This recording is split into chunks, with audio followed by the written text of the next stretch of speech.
Dieu n'aime pas quand les enfants se détournent de lui. Comment on se détourne de Dieu? Quand maintenant on ne s'attend plus à Dieu par rapport à nos bénédictions. Nos yeux sont plus fixés sur Dieu, mais nos yeux sont fixés sur autre chose. Beaucoup d'entre nous, nos yeux sont fixés sur notre travail, sur nos parents. Il faut arrêter de penser que c'est ton travail qui te fait. Arrête de penser que ce sont tes études. Il y a des filles, c'est la beauté qui les font. C'est Dieu qui te fait. Dis amen bien. Arrête de mettre ta confiance dans ce qui n'est pas Dieu. Quand tu oublies Dieu, tu travailles comment, à la fin tu ne récoltes pas. Tu penses à tout sauf Dieu. Il y a des gens, ils vont commencer une affaire, ils pensent à magasin, ils pensent à mèche, ils pensent à tout ce qu'il va mettre dedans, mais ils oublient offrande qu'il va donner à Dieu pour que Dieu fasse marcher. Quand tu es en train de travailler là, tu penses à tout sauf payer ta dîme, te souvenir que c'est Dieu qui a fait prospérer ça là. Si je l'oublie, ça ne va pas marcher.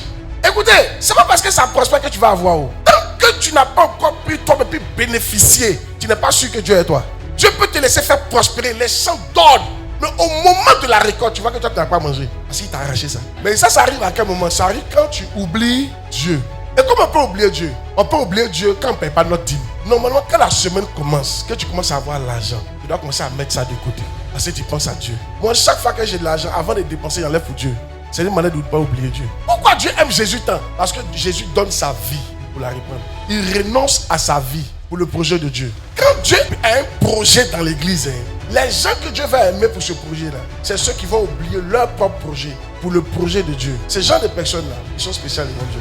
Dieu les aime plus que les autres. C'est les gens spécifiques comme ça que Dieu aime. Est-ce que tu es capable de renoncer à certains rêves, à certains projets, mettre ça en attente? Quand Dieu a un projet, il attend que vous renonciez à certains de vos projets pour financer son projet. Pour que tu passes parmi les gens que Dieu aime. Ça ne sera jamais facile d'obéir à Dieu. Depuis le temps des Jean-Baptiste et maintenant, le rame de Sœur Foncé, ils sont les violents qui s'en entendent. Il y en a qui donnent trop d'excuses pour ne pas faire des offrandes.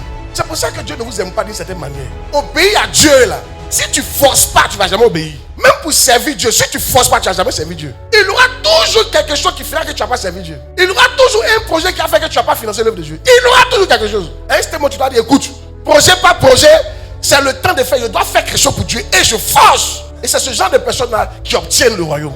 Qui reconnaît que souvent quand l'argent vient dans ta main nette, en même temps problème vient. Si tu ne mets pas prendre de côté pour forcer, tu n'as jamais payé 10. Le secret pour obéir à Dieu là, c'est de faire quoi? C'est de forcer.